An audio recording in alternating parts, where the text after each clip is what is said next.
This is Adam Bernard with AutoPerspectives, and it is time for another news roundup. Let's take a look at some of the more interesting stories from the auto industry from the past week. We will start with this electrified Bronco. Now, I know what you're thinking. This looks like a Bronco. I mean, it obviously says Bronco up front, but you'll note there is Chinese lettering on the license plate. And if you look really closely, you'll see that this looks a little like our standard size Bronco here in North America. And it also looks a little like the Bronco Sport. And it turns out it's actually neither. This is a new entry that was co-developed with Ford's China partner, JMC, and will be sold only in China and built in China. Unlike the standard Bronco, it is a BFI platform, not body on frame, so maybe a little less off-road capable. It's also quite large. It's considerably bigger than a Bronco Sport. It's actually about 8 inches longer than the standard Bronco, so it's almost 5 meters long. It also weighs about 600 pounds heavier. The 600 pounds is due to the electrification, which we'll get to in a moment. It obviously has a lot of Bronco cues. You're not going to mistake this for anything else. Sort of the flattened round headlamps up front. It does have flush door handles, which is a new feature for a Bronco. And when we get around back, you'll see it as a side opening tailgate and an externally mounted spare tire, which makes it, again, a lot more like the standard body on frame Bronco that we see here in North America. And it is only available as a 4-door. There's no 2-door variant off of this vehicle. Now, it is electrified. In fact, the rumor is that it's going to be called the Ford Bronco New Energy. And while in North America, every Bronco here is powered by an EcoBoost engine of some sort, 4-cylinder or V6, and nothing is electrified yet. Every New Energy Bronco in China will be electrified. You get a choice of either a 271 horsepower dual motor EV with an equivalent EPA range of about 300 miles, or a 241 horsepower 1.5 liter dual motor E-Rev with about 100 miles of EPA range, which is pretty good when you consider the size and aerodynamics of this vehicle. Any kind of E-Rev or plug-in hybrid that gets north of 75 miles on the EPA is pretty darn impressive, and to do it with a vehicle that looks like this, that weighs this much, is a pretty impressive feat. So credit to Ford and GMC. Both variants use Blade LFP batteries from BYD.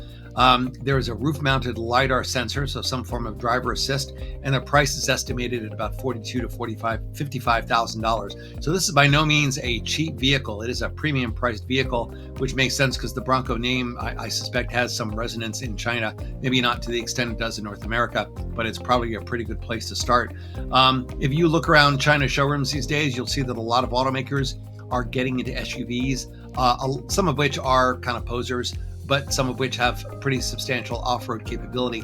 Ford is now getting into this market with not only a vehicle that looks like it might be pretty decent off-road, but also carries the nameplate to support that. So it actually could fit into US showrooms. We have the Jeep Recon, which is coming on market by the end of the year, as well as the Scout Traveler and the Rivian R1S. So Ford does not have an off-road capable electrified vehicle or an electric vehicle. So this vehicle would certainly fit into that part of the portfolio, but because it is built in China, would be subject to tariffs. So at the moment, that's not financially doable. We will stay in China for a bigger Tesla Model Y. Now, back in June, Tesla sent an email to its customers referencing a 7-passenger Model Y. If you are a Tesla enthusiast, you might recall that the Model Y was launched. It did include an optional third-row seat, which frankly was a little punishing from a space standpoint. But that option was dropped about 2 years ago. This is now a long-wheelbase Model Y, and the information has just been filed in China with the government. And it's at the moment, it's officially a 6-seater, so it's not a 7-seater, but it is giving us an idea as to the package. If you look in the upper right there, the website, theautopian.com, they did a very rough comparison of the profiles. In white is the current Model Y, and in red is the Model YL. So you can see the longer wheelbase. It has a little longer rear overhang, and it has a somewhat extended roofline. Overall, it's about 7.3 inches longer on a 5.9 inch longer wheelbase. It's also about 1.8 inches taller. That being said, the roofline is still pretty swoopy. And while you may get some more legroom in the second and the third row, I think the third row headroom is still going to be a little compromised. They will definitely offer better second row accommodations. And this strategy from Tesla offers what BMW, Audi, and Mercedes do with a lot of their SUVs in China, which is to sell a long wheelbase variant with at least better second row packaging. Under the skin is a 456 horsepower all-wheel drive powertrain. That 456 horsepower is more powerful than any current Model Y in market. But keep in mind, you also are looking at a vehicle that's probably at least a few hundred pounds heavier. We don't have the official specs yet, but it'll need a little more power to get itself around. No word again on pricing or official launch date. This is just information filed with the government. And of course, if it were to be sold in the US, it would have to be built in the US to avoid tariffs. So we will await some sort of official announcement there. Next up, Mitsubishi Montero or Pajero. Pajero was the name of this vehicle that was sold outside North America. For whatever reason, here in North America it was called the Montero. This was kind of Mitsubishi's answer to the Land Cruiser. Camouflage prototypes of a new generation Pajero have been spotted on the road. A firm called Digimods has provided a look at what that vehicle might look like under the camo. There's been some speculation about what is the platform in use here. If you look at the side views of the spy photos, the dash to axle, the position of the front wheels suggests that it is a front engine rear drive vehicle, which means it likely uses the body on frame platform used by the Mitsubishi L200 and Triton pickup trucks. So again, this would be more of an off-road oriented body on frame entry, not a BFI front drive vehicle. Now, the original Pajero was launched way back in 1981 as a two-door. A four-door quickly followed. Again, essentially an alternative to Toyota's Land Cruiser or Nissan's Patrol. Didn't quite develop the following and was dropped several years back. But as Mitsubishi kind of starts to rebuild themselves and tries to figure out how they exist in conjunction with Nissan, bring back a legendary nameplate is probably not a bad idea. The current L200 pickup is offered with four-cylinder gas and turbo diesel engines. A twin turbo gas is rumored to follow. At the moment, there's no electrification, but the hypothesis is that there want to be some sort of hybrid that goes under the hood of this vehicle when it eventually hits the market. It's unlikely to be sold in the US, but it is expected in Asian, Middle Eastern, and possibly European markets.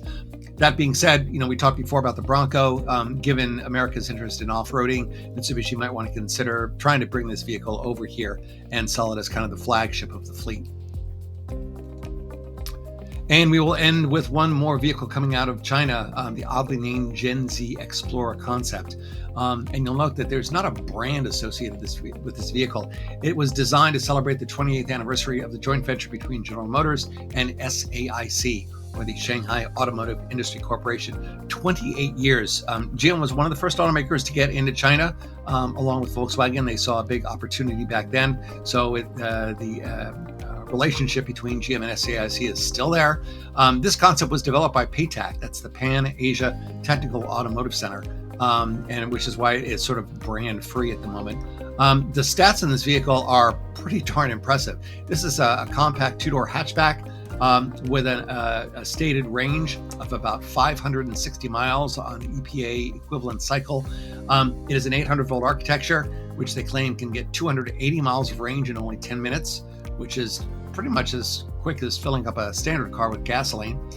There's wireless vehicle charging available. The battery pack is said to have 350 watt hours per kilogram of energy density. Right now, the current Tesla batteries are estimated to top out at about 300 watt hours per kilogram. So we don't know any details about the battery chemistry or technology, but it is definitely more power efficient. And it uses a cell to chassis structure. Most EVs on the market today put the cell into a pack, the pack goes into a module, cells into a module goes into a pack goes into the vehicle. By putting the cells directly to the chassis, you save cost, you save complexity, you save mass. You do lose a little flexibility in terms of the architecture because you literally have to integrate many battery cells into the platform. But we see several other automakers pursuing this as well. It is a 644 horsepower dual motor layout, claiming a 0 to 100 kilometer per hour time in a blistering 3.8 seconds. At the front and the back of the vehicle are light bars. Each one has 2,000 micro LEDs, which can display images and messages. A production version of this vehicle, which would probably be a 5-door, is rumored to join Buick's new Electra sub-brand in China. You'll recall that when GM got into China to begin with, they went with the Buick brand because that's what the emperor used to drive. So the Buick brand has some cachet among Chinese buyers. So Buick is still there. Electra, of course, is focused on new energy vehicles. The Electra brand is already expected to include an MPV, a sedan, and an SUV, all on the new Xiaoyao platform. And so this could be the new entry-level Buick Electra, whatever it is they decide to call it. And that wraps up what is a somewhat shorter week of news for Auto Perspectives. If you like what you see and hear, please subscribe and share, and visit autoperspectives.net for more information, including our blog.